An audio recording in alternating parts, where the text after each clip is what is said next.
As we continue to celebrate Black History Month, we honor, remember, and recognize the contributions of African Americans. This year's Black History theme is Black Americans in the Arts. So today we salute and honor artists in the field of poetry. James Weldon Johnson was an American writer and civil rights activist. He was a leader of the National Association for the Advancement of Colored People, also known as the NAACP, where he started working in 1917. 3 years later, he was chosen as executive secretary of the organization, effectively becoming the operating officer. He served in the position from 1920 to 1930. Johnson established his reputation as a writer and was known during the Harlem Renaissance as a writer and collector of Black cultural poems, novels, and anthologies. He and his brother famously wrote the lyrics and music for Lift Every Voice and Sing, which later became known as the Black National Anthem. Poet Lucille Clifton was born in 1936 in Depew, New York, and grew up in Buffalo. She studied at Howard University before transferring to the State University of New York near her hometown.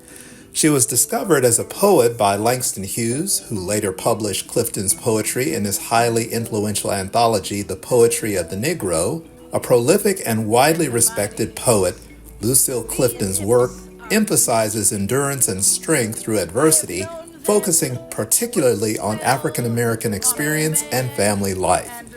Clifton was the first author to have 2 books of poetry chosen as finalists for the Pulitzer Prize: Good Woman, Poems and a Memoir, and Next New Poems. Her collection, Two-Headed Woman, was also a Pulitzer nominee and won the Juniper Prize from the University of Massachusetts. Clifton reflected that she continues to write because writing is a way of continuing to hope.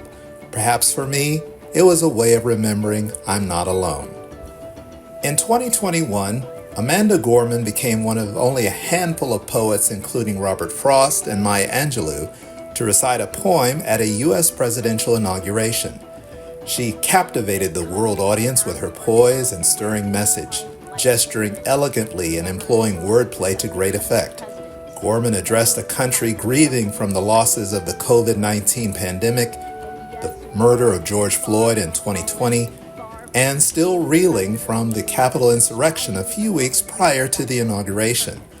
She rallied listeners not only to set aside differences and to unite, but to also recognize that America was at a turning point when citizens must reckon with the country's harrowing history to redeem its founding ideas. And so we lift our gazes not to what stands between us, but what stands before us. Gorman warns of the consequences of doing nothing, acknowledging her own presence at the inauguration as proof of the country's ability to change. As we, the Mount Olive family, celebrate our 135th church anniversary this year, the Fine Arts Ministry continues a celebration of the souls that walked and worshiped within these walls, remembering their lives, their contributions, and their dedication to the kingdom building of His church. Today, we honor Mount Olive Legacy members, Deacon and Deaconess Willie and Frances Daniel. The Daniels were members of Mount Olive during the 1940s and beyond. Brother Willie Daniels was ordained as a deacon and served as the church clerk and historian.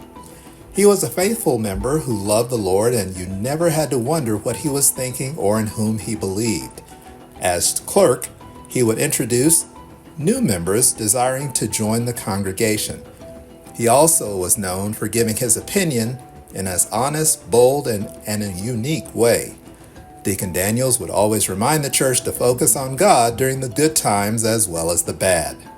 Sister Frances Daniels served as the vice president of the Deaconess Ministry, advisor to the Junior Mission Society, and most notably as announcement clerk for the church. Her presentation of the announcements commanded attention, and she recited the upcoming church events. She would always add commentary of what was expected of the members, including donations and offering, encouraging folks to be on time, and coming into worship prayed up. She closed every announcement with, "These are your morning announcements. Please govern yourselves accordingly."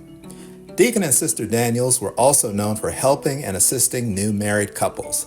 They would invite them to their homes for dinner, but little did the new couples know it was an opportunity for the Daniels to share their wisdom and knowledge of how to live a blessed and happy life as a married couple. Today we salute legacy members, Deacon Willie and Sister Frances Daniels. Reverend Wilfred Sneed was one of 5 children of Pastor H.A. Sneed, who pastored Mount Olive from 1945 to 1971. Reverend Sneed grew up in the church, participating in the choir, Sunday school, BTU, prayer meetings, and Sunday school services. He was indeed a PK, a preacher's kid. Brother Sneed left home to serve in the U.S. Army, but picked up where he left off when he returned to Austin and Mount Olive. He acknowledged his calling and was ordained by his father. Reverend Sneed often taught the Sunday School Review, and in his unique way, he would always leave you with something to remember, reflect on, and think about the lesson during the coming week. When it was his turn to read the scripture during service, he would usually quote Psalms 100. "The Lord is my shepherd, I shall not want." Reverend Sneed was also a faithful doorkeeper at Mount Olive. He would beat you to the church, not meet you at the church, and he was a true servant of God. Today we salute legacy member Reverend Wilfred Sneed. You could say Sister Maggie L. Berry stayed in church because she lived right behind our 11th Street Church campus, so it was no problem for her to spend extra hours at the church. She and another faithful member, Sister Mary Williams Wash, guided the young people of the church through Bible study, training, and dramatic play presentations that proved popular in the Austin community. Though stern and direct in her voice, Sister Berry had love, respect, and was an example to all the young people she embraced. She was a faithful member of Junior Mission, Mission 2, BTU director, Sunday school teacher, and an extraordinary contralto in the Mount Olive Choir. Her love for Christ lives on through the young people who later became faithful servants of God. Today we salute our legacy member, Sister Maggie L. Berry. Deacon Sylvester and Sister Della Pleasant's last name describes them to a T.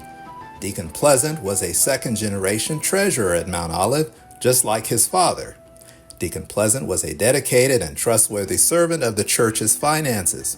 In addition to being the treasurer, Deacon Pleasant was a Sunday school scholar and faithful church servant. He loved children and enjoyed making them laugh and smile with his playful spirit.